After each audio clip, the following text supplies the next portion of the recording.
কেন কাটছে? উপর থেকে অর্ডার আছে, এই গাছ কেটে মোবাইল টাওয়ার তৈরি হবে। চল চল, ধর ধর ধর। দূর বাবা, তাড়াতাড়ি বলো তো, আরে কাজের মধ্যে আছি। তোর মাকে ডাক্তার দেখিয়ে আনলাম, যা গরম পড়েছে অসুস্থ হয়ে পড়েছিল। আসলে এসিটা তো খারাপ হয়ে গেছে, নতুন একটা এসি কিনলে ভালো হতো। আরে এই তো কদিন আগে সারালাম। এই রোজ রোজ না আমার এগুলো ভালো লাগে না, জানো তো। হ্যালো, বলছি শুনতে পাচ্ছি না, network problem. Hello hello. Hello. টাওয়ারটা লেগে গেলে আশা করি আর এই নেটওয়ার্ক প্রবলেম হবে না, তাই না? ঠিক বুঝলাম না তো ভাই। আমি আপনার কাছেই আসছিলাম এই বড় গাছটা যাতে আপনি না কাটেন তার অনুরোধ করতে, বিনীত অনুরোধ।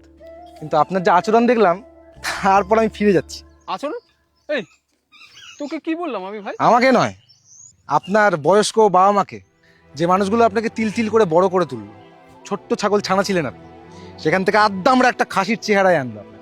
যাদের হাত ধরে আপনার পথ চলা শুরু, যাদের ছাড়া এই পৃথিবীতে নেই দ্বিতীয় কোনো গুরু, যাদের ইচ্ছা ছিল বলেই আজ আপনি ভবিতব্য, তাদের শেষ বয়সে খেয়াল রাখাটা আপনার কর্তব্য। ঠিক যেমন এই গাছ আমাদের ঝড় জল বৃষ্টি রোদ সব কিছু থেকে বাঁচায়, আমাদের ফল দেয় ফুল দেয়। বাবা বলছি এসি লাগবে বলছিলে না, 2 টনের একটা এসি অর্ডার দিদি। আরে দাদা, সমস্যাটা তো ওখানে। चाहता है फूलों की लाशों में ताजगी, चाहता है आदमी चूतिया है, कुछ भी चाहता है फूलों की लाशों में।